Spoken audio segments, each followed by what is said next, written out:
శ్రీమతే రామానుజాయ నమః. శ్రీ గోదాదేవ్యై నమః. శ్రీరంగనాథాయ నమః. కర్కటే పూర్వ ఫల్గుణ్యాం తులసీ కాననోద్భవాం పాండ్యే విశ్వంభరాం గోదాం వందే శ్రీరంగనాయకీం. ప్రియ భగవద్బంధువులారా, ధనుర్మాస వ్రత మహోత్సవాలలో భాగంగా ఈరోజు 26వ పాసురాన్ని అనుసంధానం చేసుకుని అందులో ఉన్నటువంటి విశేషాంశాలు చూద్దాం.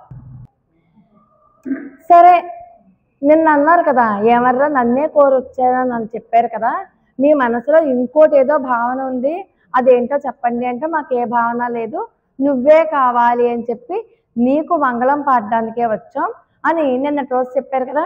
వాళ్ళు ఏం చెప్తున్నారో వినడం మానేసి వాళ్ళనే చూస్తూ కూర్చున్నట్ట కృష్ణ పరమాత్మ. అందమైన ముఖమండలాన్ని చక్కగా అందంగా నవ్వుతూ కళ్ళు ఇంతంత చేసుకుని ఎంతో ఇష్టంగా ఎంతో ప్రేమతో కృష్ణ పరమాత్మతో మాట్లాడుతున్నారు.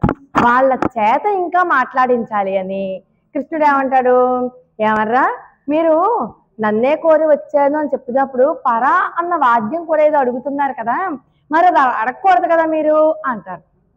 అంటే మనకి ఎప్పుడైతే శ్రీకృష్ణ పరమాత్మే కావాలి అని చెప్పి కోరుకుంటామో మనం ఇంకా ఏ కోరికలు ఉండకూడదు. అంటే కోరికలు లేని స్థితిలో ఉండాలి.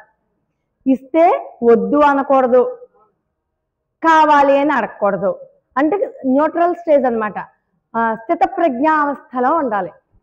కానీ మీరు అలా అడిగారు కదా అంటే మేమేం అడగలేదు నాయన, నువ్విస్తానంటే మేము కాదను, నీ కృప మా ప్రాప్తం అని అన్నారు కదా నిన్నటి రోజున. మరి అందుకనే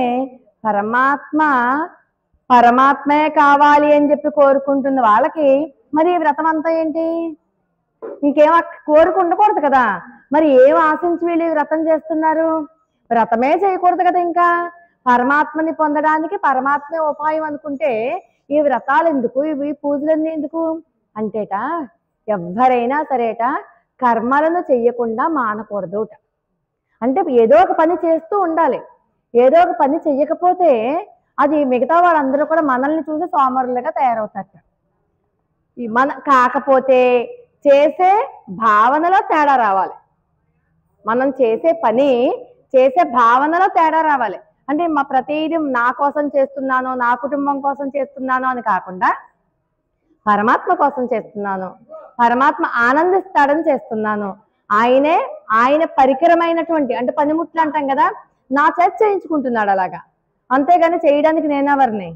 అలాగా ప్రతిదీ కూడా పరమాత్మ కోసం చేస్తున్నాను, పరమాత్మ చేయించుకుంటున్నాడు, ఆయన ఆనందపడతాడని ఆయన ఆనందం కోసం చేయించుకుంటున్నాడు. అంటే ప్రతి పని కూడా భగవత్ కైంకర్య రూపంగా చేస్తే దోషం లేదు. ఎందుకంటే రేపొద్దున మనం ఇలాగా ఒక స్టేజ్లోకి వెళ్ళిపోయి చెప్పి ముక్కు మూసుకుని కూర్చున్నాం అనుకోండి, సోమరులుగా తయారవుతారు చుట్టూ ఉన్న వాళ్ళందరూ కూడా. వాళ్ళు కూడా మనల్ని ఇమిటేట్ చేసి మనలాగే కావాలని కాళ్ళు జాపుకుని కూర్చుంటారు. దానివల్ల మొత్తం అంతా చెడుతుంది, వ్యవహారం అంతా చెడిపోతుంది.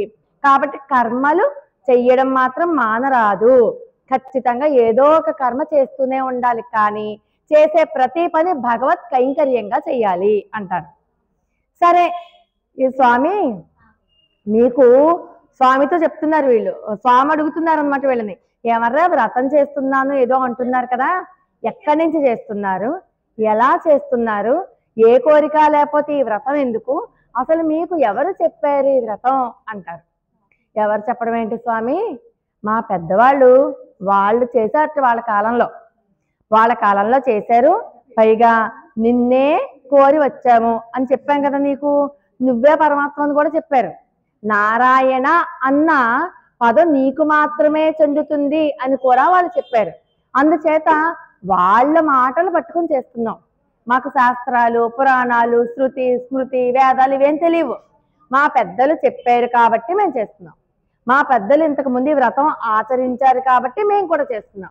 అంతేకాని మాకు ఏ కోరిక ఉండి కాదు. మాకు మా పెద్దల మాటే ప్రమాణం. కొన్ని చూడండి, శాస్త్రంలో ఉన్న వేదంలో ఉన్న మన ఇంటి ఆనవాయితీ ఉంటుంది. ఆనవాయితీ ప్రకారమే చేస్తాం. మనం ఆనవాయితీ ఉన్నా లేకపోయినా పర్వాలేదు, చేసేయండి అంటే చెయ్యం. ఎందుకంటే మన పెద్దవాళ్ళు చెప్తేనే చేస్తాం. కొన్ని అవునా కదా, కొన్ని చెయ్యం. ఎందుకని మన పెద్దవాళ్ళు చేయలేదు, మనం చెయ్యం. మాకు ఇప్పుడు మేము ఉన్నాం, మాకు వరలక్ష్మి వ్రతం లేదు, మేము చెయ్యం. మేము రోజు లక్ష్మీదేవి పూజ చేసుకుంటాం. ప్రత్యేకంగా ఒక రోజు వరలక్ష్మి వ్రతం కలిసి పెట్టి మాకు లేదు.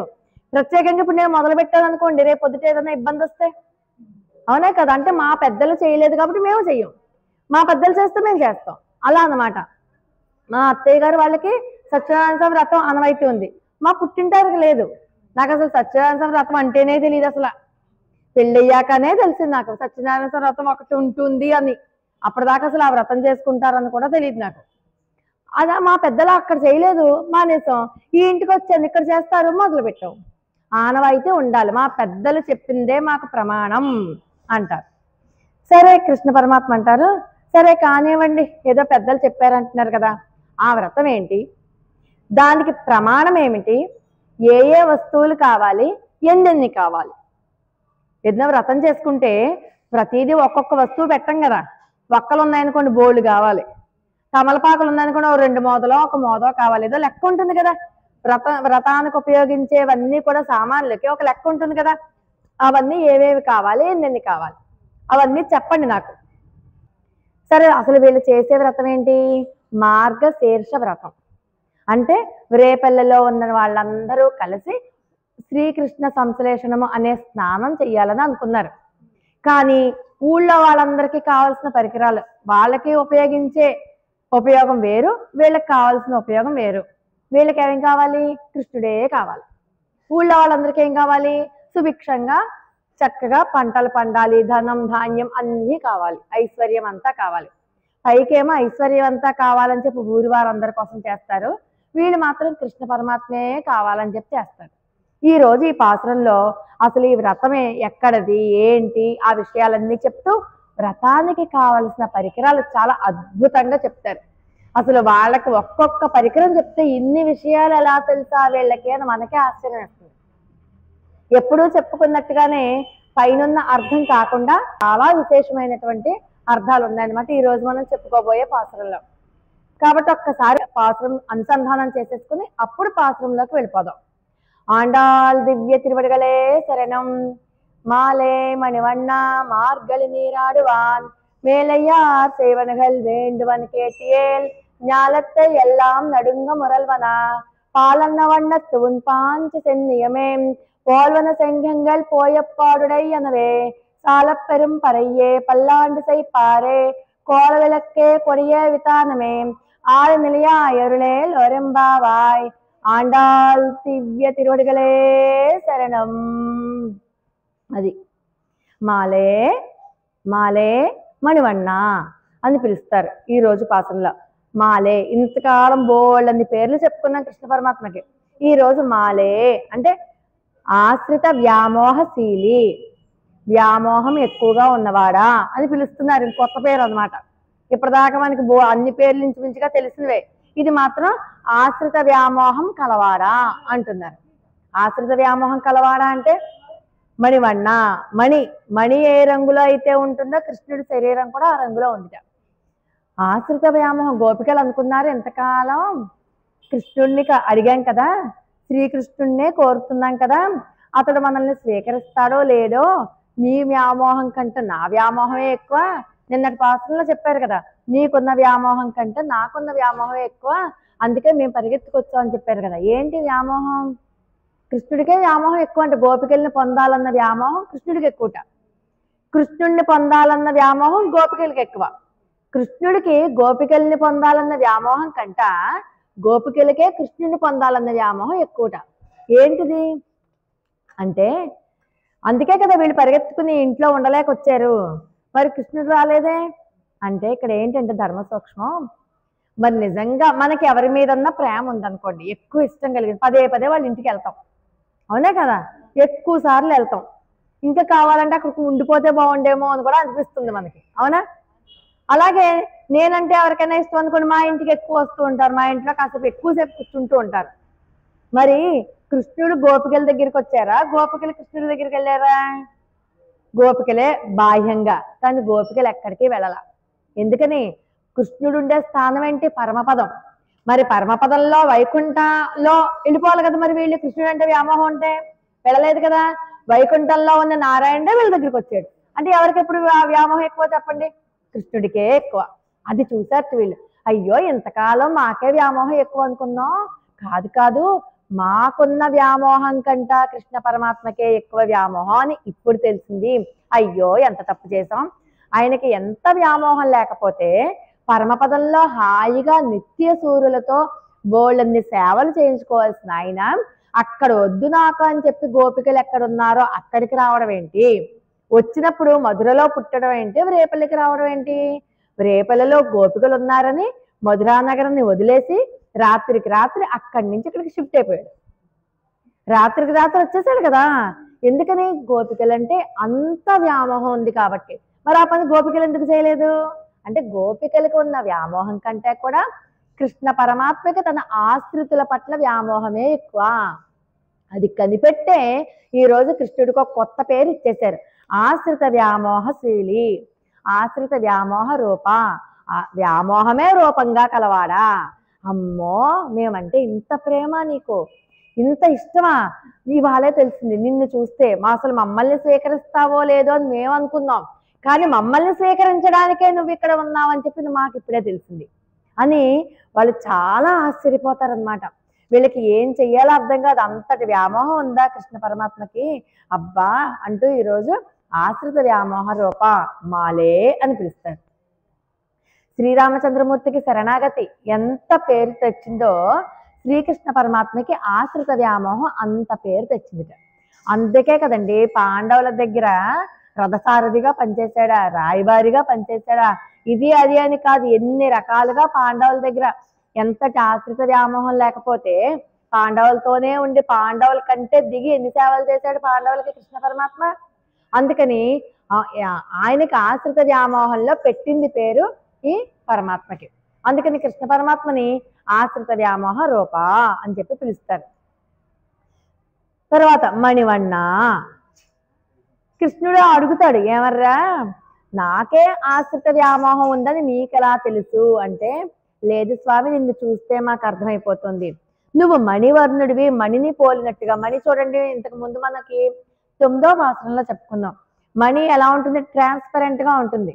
లోపల ఏమున్న మణిమయ భవన పాసరంలో మణిమయ భవనాలు ఉన్నటువంటి ఆ భవనంలో పడుకుని ఉంది ఒక అమ్మవారు అని చెప్పి అనుకున్నాం కదా, ట్రాన్స్పరెంట్ గా ఉంటుంది. అలాగే కృష్ణుడు కూడా అంట ఆయనలో ఉన్న గుణం అంత బాగా కనబడిపోతుంది అందరికీ కూడా. అందుకని అమ్మో మణివర్ణుడా, మణిని పోలిన రంగు కలవాడా, ఆ రంగు వల్లేట మహాలక్ష్మీదేవి కూడా చాలా ఇష్టం ఆయనంటే. ఆ రంగే ఎవరినైనా సరే వ్యామోహంలో పడేస్తున్నట్టు. శ్రీకృష్ణ పరమాత్మ శరీరపు ఛాయ ఎవరినైనా సరే ఆయన్ని ప్రేమించేలా చేసేస్తుందిట. అంతటి ఆశ్రిత వ్యామోహశీలి అంటూ మణితో పోలుస్తారు. మణి అంటే వజ్రం అనుకోండి పోని, అది చాలా ఎక్కువ విలువైంది కదా. ఎవరి దగ్గరైనా మణుల హారం ఉందనుకోండి, మణి ఉందనుకోండి, ఇంకా ఏమంటా అయ్యి బాబా నా అంత ఉత్తముడు లేడు, నా అంత ధనవంతుడు లేడు అని అనుకుంటాం కదా.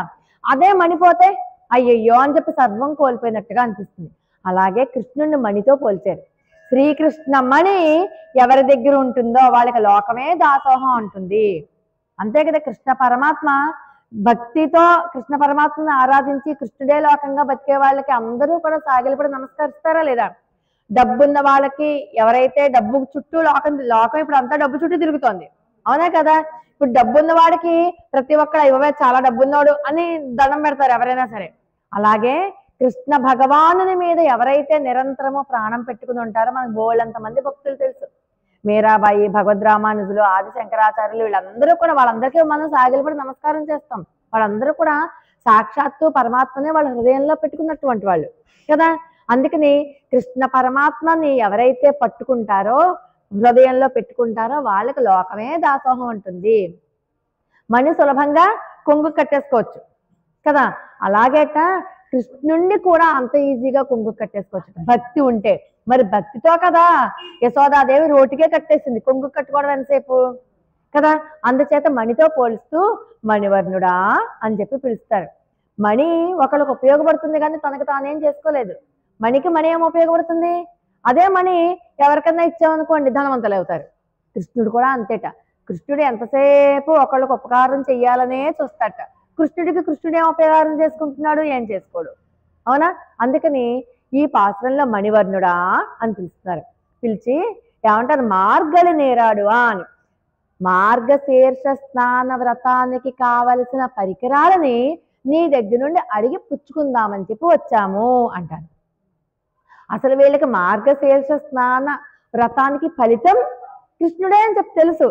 కానీ ఈ వ్రతం పైకి ఎవరికి చేస్తున్నారు? ఊళ్ళో వాళ్ళందరి కోసం చేస్తున్నారు కదా. మరి ఊళ్ళో వాళ్ళందరి కోసం చేస్తున్నప్పుడు వాళ్ళకి కావాల్సినవన్నీ వాళ్ళకి ఇప్పించాలి కదా. వీళ్ళకి కావాల్సిన వీళ్ళు పొందుతున్నప్పుడు వాళ్ళకి కావాల్సింది కూడా వాళ్ళకే ఇవ్వాలి కదా. అందుకని చెప్పి మార్గశీర్ష వ్రతాన్ని ఊళ్ళో వాళ్ళందరి కోసం చేస్తున్నాం కాబట్టి ఈ వ్రతానికి కొన్ని పరికరాలు కావాలి. వీళ్ళు చూడండి, అసలు వీళ్ళకి అసలు ఏ కోరిక లేదు. కానీ ఏదో ఒక కోరిక పెట్టుకుని కష్టాల్లో ఉన్న వాళ్ళని ఫలానా వ్రతం చేయండి, మీకు కోరికలన్నీ తీరుతాయి, మీ కష్టాలన్నీ గట్టెక్కుతాయి అంటే మనం చాలా శ్రద్ధగా మొదలు పెట్టేప్పటి నుంచి చివరి దాకా ఏ చిన్న పొరపాటు చేయకుండా చాలా శ్రద్ధగా చేస్తాం. ఎందుకంటే మనకున్న కష్టం అలాంటిది, ఆ కష్టం తీరాలి కాబట్టి అంతే శ్రద్ధగా చేస్తున్నట్టు వీళ్ళు కూడా. అంటే కోరిక ఉన్నవాళ్ళు ఎంత శ్రద్ధగా చేస్తారో, ఏ కోరిక లేకపోయినా అడుదుం బుడుదుంగా చేసేయడం కాకుండా చాలా శ్రద్ధగా అంతే కోరికతో ఉన్నట్టుగా చేస్తారు. అంటే అందుకనే పరికరాలు ఏమేం కావాలి అన్నీ కూడా ఒక లిస్ట్ రాసేసుకున్నారు వీళ్ళు ఆల్రెడీ. మరి మామూలుగా చేసేలాంటి కృష్ణుడు ఎలాగో వీళ్ళు వాడైపోతాడు, ఎలాగో అలా అర్థమైపోయింది కదా. కృష్ణుడికి వీళ్ళంటే చాలా ప్రేమ, ఇంకెందుకు వ్రతం అని అనుకోలేదు వాళ్ళు. ఊళ్ళో వాళ్ళ కోసం చెయ్యాలి, శ్రద్ధగా చెయ్యాలి. లేకపోతే రేపు పొద్దుటి వీళ్ళని ఎవరైనా అనుకరించారనుకోండి, ఏం పర్లేదులో ఎలాగలా చేసేయచ్చు, ఏం పర్లేదులో స్నానం చేయకపోయినా పర్లేదు, పసుపు నీళ్ళు జల్లేసుకోవచ్చు, అలా అమెండ్మెంట్స్ ఉండవు వీళ్ళ దగ్గర. ఏది చేసినా పరిపూర్ణమైన శ్రద్ధ, విశ్వాసము, భక్తితోనే చేస్తారు.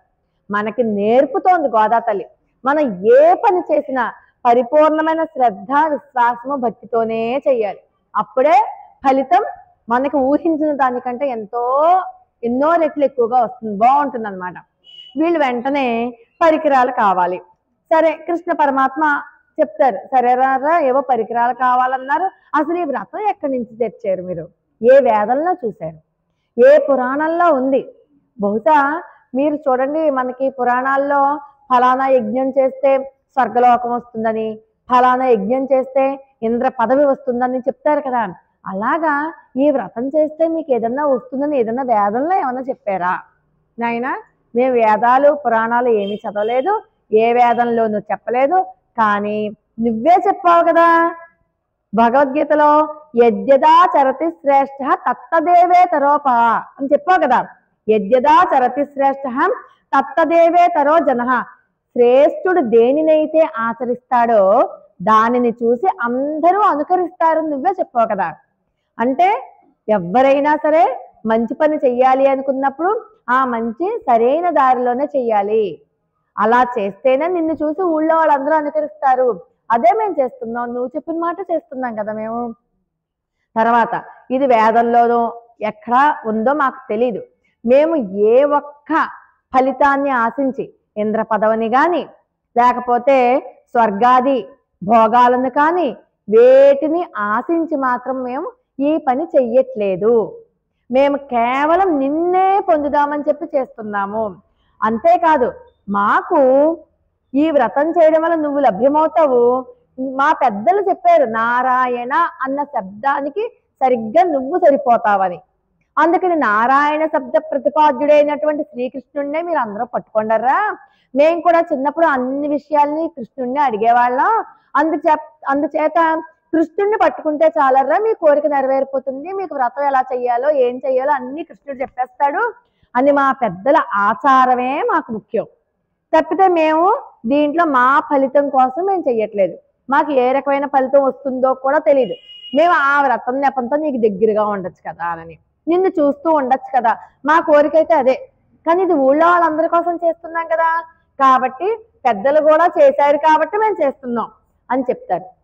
ఇంకా ఏంటిట, మేలయ్యా సేవనగాళ్ళు, మా పెద్దలు ఆచరించారు కాబట్టి. యద్యదా చరతి శ్రేష్ఠ తత్తదేవే తరోజన సయత్ ప్రమాణం కురితే లోకస్థదనువర్తతే. అది ప్రమాణంగా తీసుకుని ప్రజలందరూ ఆచరిస్తారు కాబట్టి ఆ రోజు నువ్వు చెప్పిన మాటే, అర్జునుడికి చెప్పావు కదా నువ్వు, అర్జునుడికి చెప్పిన మాటనే మేము కూడా పట్టుకున్నాం. అంతే తప్పితే మాకు ఏమీ తెలియదు, మా పెద్దవాళ్ళు చెప్పారు మేము చేస్తున్నాం. పైగా మేము ఎవరో పశువులను మేపి జీవించే వాళ్ళం. మాకు ఈ వేదాలు పురాణాలు ఎలా తెలుస్తాయి? అవి వెనకాల వెళ్తూ ఉంటే వాటి వెనకాల మేము పోతూ ఉంటాం, అంతే మాకు తెలిసింది. అంతే తప్పితే మమ్మల్ని అలా చూడకు. అంటే మళ్ళీ ఇంకొకటి, వీళ్ళకి అన్నీ తెలుసు అంటే జ్ఞానం ఉన్నట్టు, వీళ్ళకి తెలిసి ఏమన్నా చేస్తున్నారు అంటే కర్మ సక్రమంగా చేస్తున్నట్టు. మరి భగవంతుడిని పొందాలి అంటే జ్ఞానానికి, కర్మకి, భక్తికి అతీతంగా పనిచేయాలి. అంటే ప్రతిదీ కూడా భగవత్ కైంకర్యంగా చెయ్యాలి, అంతేగాని వీళ్ళకి ఏదో కోరుకున్నట్టు చేయకూడదు. అలా చేశామా అంటే పరమాత్మ దగ్గరికి మనం వెళ్ళలేం. అందుచేత మా కోసం కాదు, బయట వాళ్ళ కోసమే అని చెప్తారు. ఇంకా ఏమంటారు వీళ్ళు? వేండువన కేటియేల్, వేండువన విను, కేటియేల్ నువ్వు వింటే మేము చెప్తాం. అంటే ఎందుకని? వీళ్ళకి అనుమానం వచ్చింది. ఎంతసేపు గోపికల యొక్క ముఖాన్నే చూస్తూ ఉన్నాడు, వాళ్ళు ఎలా మాట్లాడుతున్నారు, మాట్లాడేటప్పుడు పెదవులు ఎలా కదులుతున్నాయి, చెవులు ఎలా కదులుతున్నాయి, చేతులు కాళ్ళు ఎలా తిప్పుతూ చక్కగా చేస్తున్నారు, ఇవన్నీ ఆ సౌందర్యాన్ని చూస్తూ ఉండిపోయాడేమో అని వేండువన కేటియల్ నువ్వు వింటాను అంటే మేము చెప్తాం, శ్రద్ధగా విను, మాకేం కావాలో అని అడుగుతారనమాట. ఏమి లేదరా చెప్పండి, నేను వింటాను, నా ధ్యాస మీ మీదే ఉంది కానీ మీరు చెప్పింది వింటాను అని చెప్పి అడగంగానే వీళ్ళు ఏమంటారంటే, ஞாலத்த எல்லாம் நடுங்க మురల్వన పాలన్న వన్నత్తు మున్ పాంచజన్యమే. పాంచజన్యం శంఖం ఉంటుంది కదా కృష్ణ పరమాత్మది, శంఖం అడుగుతున్నారు. పెద్ద విశాలంగా ఉండాలట, లోపల పెద్ద ధ్వని రావాలట, ఎక్కువ ధ్వని వచ్చే శంఖం కావాలట. ఆ శంఖం పైగా తెల్లగా ఉండాలట, పాలవలే. తర్వాత నీ పాంచజన్యం పోలిన శంఖం కావాలి. పాంచజన్యో ఋషికేశో దేవదత్తో ధనంజయ అని కృష్ణ పరమాత్మ భగవద్గీతలో చెప్తారు. శ్రీకృష్ణ పరమాత్మ శంఖం పేరే పాంచజన్యం. శ్రీకృష్ణ పరమాత్మ శంఖాన్ని పోలిన శంఖం ఎక్కడ ఉంటుంది? నాలాంటి వాళ్ళు ఇంకొకళ్ళు ఉంటారేంటి? అంటే ఏంటి అక్కడ అర్థం? నువ్వు ఆయన శంఖం, నా వస్తువులన్నీ మీరు మీ ఇంట్లో పెట్టేసుకున్నారండి, ఇప్పుడు ఈ పుస్తకమే పట్టుకెళ్ళిపోయారు మీ ఇంటికి, నేను మీ ఇంటి చుట్టూ తిరుగుతానా తిరగదా? అదనమాట. శంఖం తెచ్చేసుకుంటే శంఖం కోసం కృష్ణుడు ఎందుకు రాడు? వస్తాడు కదా కూడా. అందుకని నీ శంఖాన్ని పోలిన శంఖం అంటారు పైకి, కానీ ఆయన పాంచజన్యాన్ని పోలిన శంఖం ఎక్కడ ఉంటుంది? పాంచజన్యం ఒక్కటే ఉంది శంఖం ఆయనది, ఆయన శంఖం పేరే పాంచజన్యం. ఆ పాంచజన్యాన్ని కాస్త తెచ్చేసుకుంటే కృష్ణుడు ఎవరి కోసం రాడు? హాయిగా వస్తాడు. అంచేత మాకు ఆ శంఖం కావాలి అని అడుగుతారు. అంటే చూడండి, గుళ్ళల్లోనూ శంఖం ఉంటుంది, అవునా? కృష్ణ పరమాత్మ దగ్గర శంఖం ఉంటుంది. ఆ శంఖం తెల్లగా ఉండాలి, బాగా విశాలంగా, ఎక్కువ శబ్దం రావాలి. ఆ రోజు నువ్వు ఆ శంఖాన్ని ఊదితే దుర్యోధనాదుల యొక్క గుండె పగిలిపోయింది, కంపించింది, భయపడిపోయారు. అలా నఘోషో ధార్త రాష్ట్రానాం, ఆ రోజు దుర్యోధనాదులందరూ కూడా భయపడిపోయారు నీ శంఖనాదం విని. అంత ధ్వని వచ్చేటటువంటి శంఖం మాకు కావాలి. నఘోషో ధార్త రాష్ట్రానాం హృదయాన వ్యదారయత్. నఘోషో ధార్త రాష్ట్రానాం హృదయాన్ని వ్యదారయత్. హృదయం అంతా మండిపోవాలి, భయపడిపోవాలట, అంత శబ్దం కావాలట. అంటే ఈయన ఎప్పుడైతే శంఖం పూరించాడో శత్రువులందరి యొక్క గుండెలు కంపించిపోయే భయంతో, అలాగే నువ్వు శంఖం గనక పూరిస్తే భగవద్విరోధులు ఎవరైతే ఉన్నారో వాళ్ళందరూ కూడా వెనక్కి వెళ్ళిపోవాలి. వాళ్ళు మొత్తం భూమండలం అంతా కంపించిపోవాలి. భూమండలంలో భగవద్విరోధులు ఎవరైతే ఉన్నారో వాళ్ళందరూ కూడా ఊగిపోవాలి, భయపడిపోవాలి, వెళ్ళిపోవాలి. అంటే మేము నీ దగ్గరికి వస్తున్నప్పుడు ఆటంకంగా వచ్చేటటువంటి భగవద్విరోధులు ఎవరున్నారో వాళ్ళందరూ కూడా ఈ శంఖధ్వని విని ఎక్కడ వాళ్ళు అక్కడ గప్చిప్పైపోవాలి. అంత శంఖం కావాలి, అంత పెద్ద శంఖం కావాలి. ఇంకా ఇంకోటి ఏంటి, పైకలా అడిగారా? శంఖధ్వని ఏమని చెప్పుకుందాం మనం? శంఖము అంటేనే ప్రణవనాదం, ఓంకారం అంటేనే శంఖం అని చెప్పుకుందాం కదా. ఓంకారంలో ఏమేమి ఉంటాయి? అకార, ఉకార, మకార, 3 అక్షరాల సమ్మేళనమే ఓంకారం. ఆ 3 అక్షరాలని కలిపి మనం చదివితే అదే ఓంకారం. ఆ 3 అక్షరాలలో అకారము మకారము ఏంటి? ఒకళ్ళేమో పరమాత్మ, ఇంకొకళ్ళు జీవుడు. అంటే నేను పరమాత్మకే చెందిన దానను. మధ్యలో ఉండే ఊ అంటే ఏ అన్నమాట. పరమాత్మకే చెందిన దానను, ఇంకెవరికి చెందిన దానను కాదు అన్న స్పృహ మాకు రావాలి. మాకు వచ్చేటప్పటికి మాలో ఏమన్నా ఇంకా మమకార అహంకారాలు, ఇంకా ఏమైనా కోరికలు పైకి లేస్తున్నాయని కొన్ని శంఖధ్వనికి అవన్నీ అణిగిపోవాలి. కాబట్టి మాకు అలాంటి శంఖం కావాలి. అలాగే కృష్ణ పరమాత్మ ఊదేవాట శంఖం. శంఖం ఊదితే ఎక్కడున్న గోవులన్నీ పరిగెత్తుకుని వచ్చేవిట. అంటే ఎక్కడికి మనకి మేపుకోవడానికి వెళ్తారు కదా దూరంగా అడవికి మేపుకోవడానికి వెళ్ళినప్పుడు శంఖం ఊదేవట. ఊదితే వెంటనే ఎక్కడెక్కడ ఉన్న ఆవులన్నీ వచ్చేసేవిట. అలాగే దేవాలయాల్లో ఉండే శంఖం ఒకటి, అలాగే శ్రీకృష్ణ పరమాత్మ పాంచజన్యం ఒకటి. ఈ 3 రకాల శంఖాలు కావాలి. ఎన్నెన్ని కావాలని అడిగారు కదా, 3 శంఖాలు కావాలి. అంటే ఓంకారం కావాలి. బయటికి 3 శంఖాలు, వీళ్ళకి కావాల్సిందంటే ఓంకారం కావాలి. మేము మా స్వస్వరూప జ్ఞానం తెలియచేసే ప్రణవాక్షరాన్ని మాకు బోధించు, అనన్యార్హ శేషత్వము అంటారు, అది మాకు తెలిసేలా చేయి అని చెప్తున్నారు పైకి వేదాంత పరిభాషలో. ఇంకా ఏమంటారు, కృష్ణ పరమాత్మకి శంఖం అయిపోయింది కదా, పాయప్పాడుడై ఎనవే సాలప్పెరం పరయ్యే, పెద్ద పెద్ద తప్పెట్లు కావాలట. ఇప్పుడు ఏదన్నా శుభకార్యం జరిగిందనుకోండి, ఈ మెడలో తగిలించుకుంటారు పెద్ద తప్పెట, ఇలా కొడుతూ ఉంటారు చూడండి. అది ఎక్కడ ఉంటుంది, సరిగ్గా హృదయ స్థానం దగ్గర ఉంటుంది. అది పెద్ద వైశాల్యం ఎక్కువగా ఉన్నది కావాలట. దానివల్ల కొట్టిన వెంటనే కూడా ఎక్కువ శబ్దం రావాలి, భూమి దద్దరిల్లిపోయేంత శబ్దం రావాలి. పైగా మెడకి వేళ్లాడుతూ ఉంటుంది, అది విశాలంగా ఉంటుంది. అది అలాంటి తప్పెటలు మాకు కావాలి. అంటే అదేంటి, తప్పెట కొడుతున్నప్పుడల్లా కూడా జూయి జూయి జూయి అని వస్తుంది కదా. మేము మాకు చెందిన వాళ్ళం కాదు, మేము ఏది పని చేసినా నీకోసమే చేస్తున్నాం, నువ్వు ఆనందిస్తావనే చేస్తున్నాం, భగవత్ కైంకర్య రూపంగా చేస్తున్నాం. ఇదేది నాది కాదు, ఇదేది నాది కాదు అన్న అర్థం ఏంటి, నమః అన్న వాచ్యార్థం కావాలి. ఓంకారం కావాలి అడిగారు, నమః అడిగారు. వీళ్ళకి కావాల్సినవి, ఊళ్ళో వాళ్ళందరి కోసం కావాల్సినవి ఏంటి, తప్పెట్లు కావాలి. ఊళ్ళో వాళ్ళందరి కోసం తప్పెట్లు కావాలి. మరి మంగళవాద్యాలు కావాలి కదా. మంగళవాద్యాలు లేకపోతే ఒక వ్రతమో ఒక పుణ్య కార్యమో చేసేటప్పుడు, శుభకార్యం చేసుకునేటప్పుడు మంగళవాద్యం కావాలి కదా. అందుకని తప్పెట్లు కావాలి. అది కూడా చాలా పెద్దగా ఉండాలి. పైకి లోపలగా నేను స్వతంత్రుణ్ణి కాదు, నేను పరమాత్మకే చెందిన వాణ్ణు, నేను చేసే ప్రతి కార్యము కూడా నాది కాదు, ఇదంతా పరమాత్మదే అన్న జ్ఞానం మాకు కావాలి. అనన్యార్హ శేషత్వము అని కావాలి, శేషత్వము 2 కావాలి. అంచేత మాకు అది కావాలి అని అడుగుతున్నారు అనమాట. నేను చేసే ఏ పని కూడా నా కోసం కాదు, పరమాత్మ కోసమే. నేను చేసే ఏ పని కూడా నా కోసం కాదు, పరమాత్మ కోసమే. నేను నా వాడిని కాదు, పరమాత్మకి చెందిన వాడిని. పరమాత్మే ఆయన పనిముట్టు అయినటువంటి నా చేత ఇవన్నీ ఆయన ఆనందం కోసం ఆయనే చేయించుకుంటున్నాడు అన్న జ్ఞానం అన్నమాట. ఆ జ్ఞానం ఉండాలి. అనన్యార్హ శేషత్వం అంటారు దాన్ని. ఓంకారము నమః అయిపోయింది. ఇప్పుడు పల్లాండు చేపారు. పల్లాండు అన్న పదం ఇంతకు ముందు ఒకసారి విన్నాం మనం. విష్ణు చిత్తుల వారు పల్లాండు పెడతారు, అదొకటి విన్నాం ఆయన కథలో. తర్వాత మొన్న 24వ పాసరంలో తండ్రి గారు పల్లాండు పల్లాండు అని చెప్పి పాడారు కాబట్టి అదే పోలిక మన గోదా తల్లికి వచ్చి పోత్తి పోత్తి అని చెప్పి పాడింది మంగళాశాసన పాసరం అని చెప్పుకుందాం. అంటే పల్లాండు యోగక్షేమాలు కాంక్షించేవారు కావాలి, మంగళాలు పాడేవారు కూడా కావాలి. మాకు మంగళాశాసనాలు చెప్పేవారు ఉండాలి, ఒక మంచి చెప్పేవాళ్ళు ఉండాలి కదా. ఇంట్లో మనకి అంతా బాగుండాలి, మనకి ఆశీర్వదించే వాళ్ళు, వీళ్ళు ఎప్పుడు బాగుండాలి, చల్లగా ఉండేవాళ్ళు, 4 పెద్దవాళ్ళు ఉండాలి కదా. పీటల మీద కూర్చుంటే అక్షంతలు వేసేవాళ్ళు వద్దా, అందుకని చెప్పి అలాంటి వాళ్ళు మాకు కావాలి అంటున్నారు. అంటే వీళ్ళు తప్పెటలతోటి శంఖంతో వెళ్తున్నారు అనుకోండి, ముందర మంగళాలు పాడేవాళ్ళు కూడా ఉండాలి. అంటే ఆళ్వారులు, పెద్ద భాగవతోత్తములు, అలాంటి వాళ్ళందరూ ఉండాలట.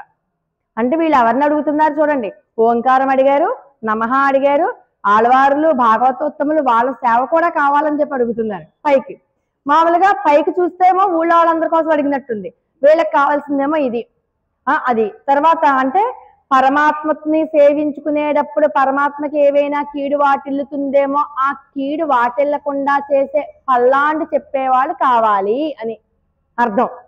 తర్వాత కోల విளக்கே అంటే వీళ్ళు శేషత్వ జ్ఞానం అడిగారు, పారతంత్ర జ్ఞానం అడిగారు, భాగవత సహవాసం అడిగారు. శేషత్వం అంటే నేను నీకే దాసుణ్ణి అని, పారతంత్రం అంటే నేను నాకు చెందినదాన్ని కాదు, పరమాత్మకి మాత్రమే చెందినదాన్ని, నేను ఎప్పుడు కూడా పరమాత్మ మీదే ఆధారపడి ఉన్నానని. భాగవత సహవాసం అంటే ఈ పల్లాంటి చెప్పేవాళ్ళు మంగళశాస్త్రం పనులు కావాలని కోరుకున్నారు. కోల విளக்கே, కోల విளக்கு మంగళ దీపం కూడా కావాలట. ఆ మంగళ దీపం వల్ల ఇప్పుడు దీపం వెలిగించాం అనుకోండి, మనల్నే కాకుండా చుట్టుపక్కల అన్ని వస్తువుల్ని కూడా చూపిస్తుంది దీపపు కాంతిలో. చూడొచ్చు కదా. అంటే ఆ జ్ఞానం మాకు కావాలి. ఎప్పుడూ వెలుగుతూ ఉండే దీపం కావాలి. ఎప్పుడూ వెలుగుతూ ఉండే దీపం ఏముంటుంది చెప్పండి?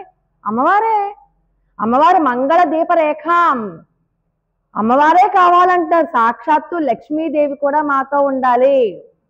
లక్ష్మీదేవి కావాలి. పైకేమో దీపాలు కావాలి. మరి మనం పూజ చేస్తే దీపారాధన చేస్తాం కదా. దీపారాధన చేసి చక్కగా బొట్లు పెట్టి అక్కడేమో ఒక పువ్వు పెట్టి దీపలక్ష్మి నమోస్తుతే అంటాం. శ్లోకం వస్తే శ్లోకం చదువుకుంటాం, శ్లోకం రాకపోతే దీపలక్ష్మి నమోస్తుతే అంటాం. పైకి దీపారాధన కుందీలు కావాలి, దీపారాధన నూనె కావాలి. దీపారాధన అంటే దాంట్లో కావాల్సినవన్నీ కావాలనే కదా అర్థం. కానీ వీళ్ళకేం కావాలి? లక్ష్మీ కటాక్షం కావాలి. అమ్మవారే మాతో ఉండాలి. వీళ్ళు చూడండి ఎలా అడుగుతున్నారు. శేషత్వ జ్ఞానము, పారతంత్ర జ్ఞానము, భాగవత సహవాసంతో పాటు అమ్మవారి యొక్క కృప కూడా మాకు ఉండాలి. అమ్మవారే కావాలి అని చెప్పి కోరుకుంటున్నారు. అలాగా కొడియే వితానమే. ఇప్పుడు అమ్మవారే కావాలి అని చెప్పి కోరుకుంటున్నారు అంటే ఆ దీపపు కాంతిలో స్వామివారు కూడా కనబడతారు కదా.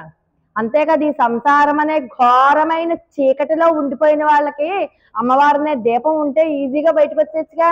వీళ్ళు ఎంత జ్ఞానంతో అడిగారో చూడండి. తర్వాత కొడియే వితానమే. ధ్వజం కావాలట. ధ్వజం అంటే తెలుసు కదా, గొడుగు కావాలి, జెండా కావాలి, రెండు కావాలి. గొడుగు కావాలి, ధ్వజం అంటే జెండా, రెండు కావాలి. జెండా దేనికోసం? మనం చూడండి, ఇప్పుడు ధ్వజస్తంభం ఉంది చూడండి. ఆ ధ్వజస్తంభమే జెండా అనుకోండి. అంటే ఇక్కడ ధ్వజస్తంభం ఉంది అంటే ఎక్కడ దూరం నుంచి చూసినా ఆ పెరుమాళ్ళ యొక్క ఆలయం అక్కడ ఉందన్నమాట అనుకుంటాం, అనుకోమా? అలాగే పెరుమాళ్ళు ఊరేగుతున్నప్పుడు గొడుగు కూడా వేస్తారు పైన. అంటే ఏ రకమైనటువంటి ఆచ్ఛాదన లేకుండా పరమాత్మను తీసుకెళ్లకుండా ఆయనకు ఒక రక్ష కట్టినట్టు అనమాట. పైనుంచి ఎండ చలి ఇవేమి తగలకుండా గొడుగు. మనమైనా అంతే కదా, గొడుగేసుకెళ్తాం కదా, అవునా? అలాగా మాకు చాందిని కావాలి, అలాగే ధ్వజము రెండు కూడా కావాలి అని చెప్పి కోరుకుంటున్నారు. ఇలాగ శంఖాలు, తప్పెటలు, మంగళాలు పాడేవాళ్ళు, మంగళ దీపము, ధ్వజము, చాందిని ఎన్ని అడిగారు? 6 వస్తువులు అడిగారు. ఈ 6 కావాలి. పరమాత్మకి ధ్వజము అంటే ఇంకొక అర్థం కూడా చెప్పుకోవచ్చు. గొడుగు అంటే గరుడు. గరుడు చూడండి, ఆయన ఎక్కడికన్నా వెళ్ళాలనుకోండి ఊరేగింపుగా, గరుడాల వారు చక్కగా ఆయన మీద ఎక్కేస్తారు. ఆయనే గొడుగు కింద, ఆయనే చాందిని కింద ఉపయోగపడతారు. అలాగే శేషసాయి కూడా, ఆయన కూర్చోవాలనుకోండి కుర్చీ కింద, పడుకోవాలంటే మంచం కింద, వెళ్ళాలి అంటే కాళ్ళకి చెప్పుల కింద అయిపోతాడు. అంటే భాగవతోత్తములు కూడా కావాలని, గరుడాల వారు కావాలి, శేషసాయి కావాలి. వాళ్ళిద్దరిని కూడా అడుగుతున్నారు. అమ్మవారు ఒక్కరూ కాకుండా ముందు ఆడవార్లు అడిగారు. వాళ్ళెవరు? భగవద్భక్తులు. వీళ్ళు భాగవతోత్తములు. వాళ్ళు కావాలి, వీళ్ళు కావాలి, అందరూ కావాలి. అంటే అందరితో కూడా శేషత్వ జ్ఞానం మాకు కావాలి. వాళ్ళందరికీ మేము దాసానుదాసులం. అంతేగాని ఎప్పుడు కూడా అహం అనకూడదుట, దాసోహం అనాలట. అహం అంటే మళ్ళీ అహంకారం ఉన్నట్టు. దాసోహం అంటే నీకు దాసుని, నీకు దాసురాలిని. తద్భృత్య భృత్య పరిచారిక భృత్య భృత్య భృత్యస్య భృత్య ఇతిమాం స్మరలోకనాథ అంటారు కులశేఖరాల వారు. దాస్యత్వం కూడా అంటే మన దాసి అనగానే మనకి చిన్న చూపు. ఆ దాసి, ఆ పనోళ్ళు అంటే చిన్న చూపు కదా. కులశేఖరాల వారు అదే చెప్తున్నారు.